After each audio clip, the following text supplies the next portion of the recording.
Welcome to the Ancestral Findings Podcast. Today, we continue our story of the lost treasure of Francis Wainwright with Chapter 9, Finding Francis's Chest.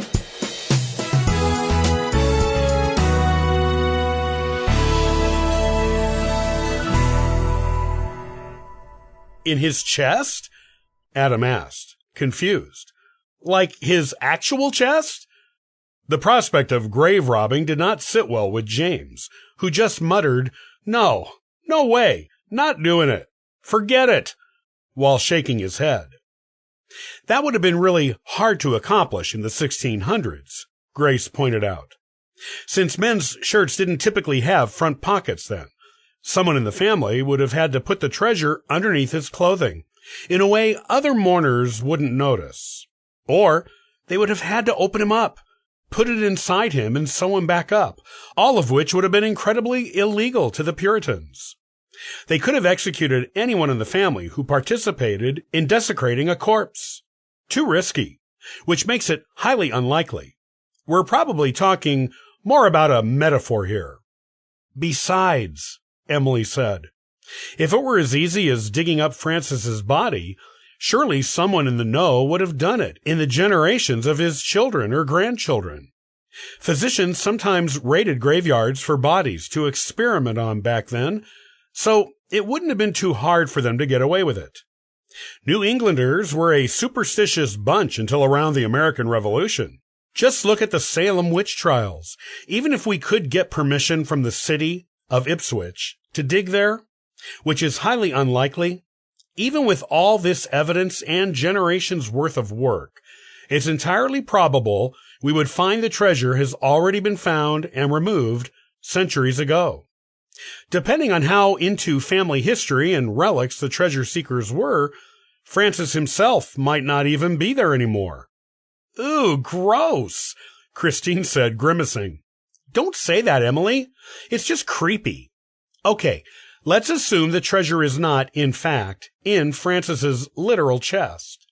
If it's something he truly wanted to protect, having it buried with him wasn't exactly the most secure way of hiding it for the times, and he probably knew it. Besides, he would have wanted the family to rediscover it someday, so it needed to be hidden somewhere the family would look for it, and where it wouldn't be vulnerable to grave robbers. Grace is right. The chest is a metaphor, or a reference to a chest where you keep important things. They had those back then. Where do you think ancient pirates put their treasures? Christine laughed, along with her brother and cousins, the image of pirates going arg filling their minds.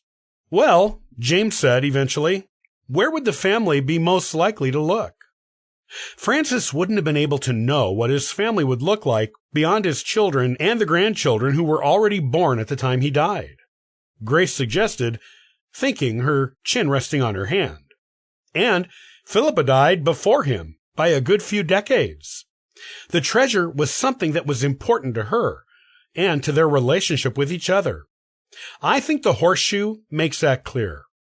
He would want to keep the treasure close and not risk it falling out of the hands of his family. Christine pondered this for a moment. That makes this land, or the lands of his children, the most likely candidates. But those have been thoroughly searched over the years. Maybe they missed it. But even so, how could Francis be sure that land would always be in the hands of his descendants? Oh, I know this one, Emily said, her hand shooting up in the air like she was answering a question in school. Back in the days of early English settlement in America, so basically the 1600s, most people purchased land with the express intent of handing it down through the generations of their family. Unless they sold it themselves, they usually intended it to always be in their family, as a legacy, and part of the benefit of being among the first of the English to come to North America. I even read a story once, a true one, mind you, of a house built in the 1600s, right here in Massachusetts, that stayed in the same family that built it for 8 generations. Right there on the wall of the house was the will of the original builder, cursing any generation who sold the house. It was finally sold about 20 or 30 years ago because the newest generation didn't believe the superstition and didn't feel the sentimental attachment to the house the other ones did. Francis may very well have believed with utter conviction that his family would always have his land. And his kids all had land given to them out of Francis's original parcel, Adam remembered. That means it was all basically Francis's land, James exclaimed. So it has to be on land he or his kids owned, right? But in a protected place, Christine mused. One that would be the most likely to stand the test of time, where the elements wouldn't touch it. If it was important to Philippa, he would want it to be kept pristine, not just for future generations, but for her, for the memory of her. He obviously adored her.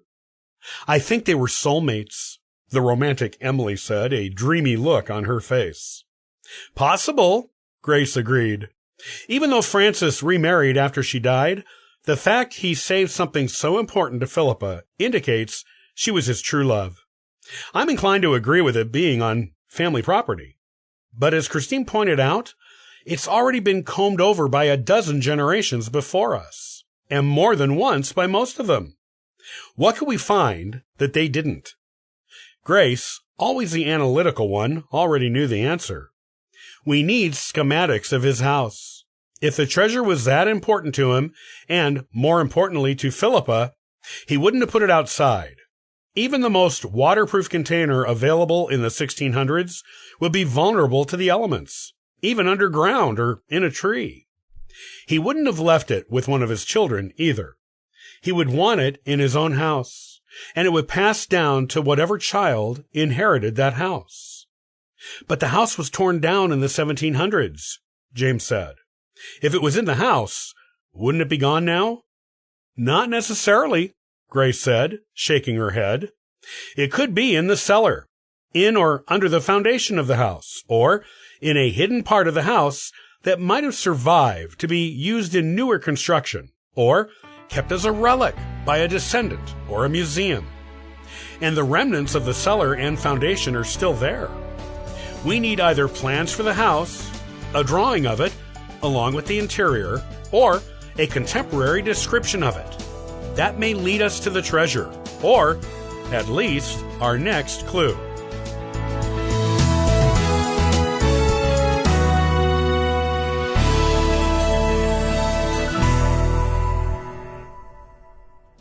Thanks for listening to the Ancestral Findings Podcast. Looking for free resources to help you in your genealogy research? Visit ancestralfindings.com for more helpful information.